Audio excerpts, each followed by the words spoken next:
இந்த ஃபெஸ்டிவல் சீசனுக்கு பிளாக் பஸ்டர் வண்ணங்களில் சென்னையில் உள்ள 21 சுரங்க பாதைகளில் 9 சுரங்க பாதைகளில் மழைநீர் தேங்கி உள்ளதால் அங்கு போக்குவரத்து நிறுத்தப்பட்டு உள்ளது. சென்னையில் கத்திவாக்கம், ஹைரோடு, மாணிக்கம் நகர் மற்றும் வியாசர்பாடி சப்வே ஆகியவைகளில் மழைநீர் தேங்கி உள்ளதால் அப்பகுதியில் போக்குவரத்து பாதிக்கப்பட்டு உள்ளது. மேலும் ஸ்டான்லி நகர், பெரம்பூர் ஹைரோடு, நுங்கம்பாக்கம், துரைசாமி பாலம் மற்றும் அரங்கநாதன் என மொத்தம் 9 சுரங்க பாதைகளில் மழைநீர் தேங்கி உள்ளது. இதனால் அப்பகுதிகளில் போக்குவரத்து பாதிக்கப்பட்டு உள்ளது. தேங்கிய மழைநீரை அகற்றும் பணிகள் மாநகராட்சி பணியாளர்கள் ஈடுபட்டு உள்ளனர். குறிப்பாக கணேசபுரம் சுரங்கப்பாதையில் மழைநீர் வடிகால் பணிகள் நடைபெற்று வருவதால் அங்கு பெருமளவு தண்ணீர் தேங்கி உள்ளது. பெஞ்சல் புயல் காரணமாக சென்னை வேளச்சேரி பகுதி மக்கள் ரயில்வே மேம்பாலத்தின் மீது கார்களை பாதுகாப்பாக நிறுத்தி வைக்க துவங்கியுள்ளனர். கனமழை காலத்தின் போது வேளச்சேரியில் உள்ள தாழ்வான பகுதிகளில் மழைநீர் தேங்கி நிற்கும் நிலை ஏற்படுகிறது. இதனால் அப்பகுதி மக்கள் முன்னெச்சரிக்கை நடவடிக்கையாக தங்களது கார்களை வேளச்சேரி மேம்பாலம் மீது நிற்க வைப்பதை வழக்கமாக கொண்டு உள்ளனர். இந்நிலையில் பெஞ்சல் புயல் இன்று கரையை கடக்க உள்ளதால் சென்னைக்கு அதிகனமழைக்காக ரெட் அலர்ட் விடுக்கப்பட்டு உள்ளது. இதனால் முன்னெச்சரிக்கையாக வேளச்சேரி மேம்பாலம் மீது கார்கள் நிறுத்தி வைக்கப்பட்டு உள்ளதால் கார்கள் பார்க்கிங்காக மேம்பாலம் மாறியுள்ளது.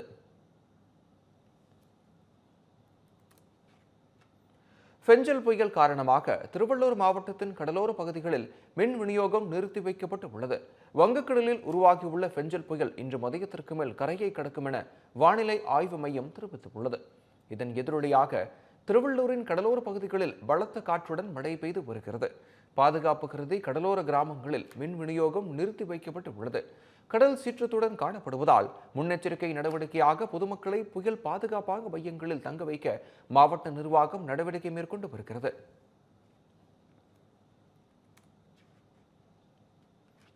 பொதுமக்களின் நலன் கருதி சென்னையில் உள்ள பூங்கா மற்றும் கடற்கரைகள் இன்று மூடப்படுவதாக மாநகராட்சி நிர்வாகம் தெரிவித்துள்ளது.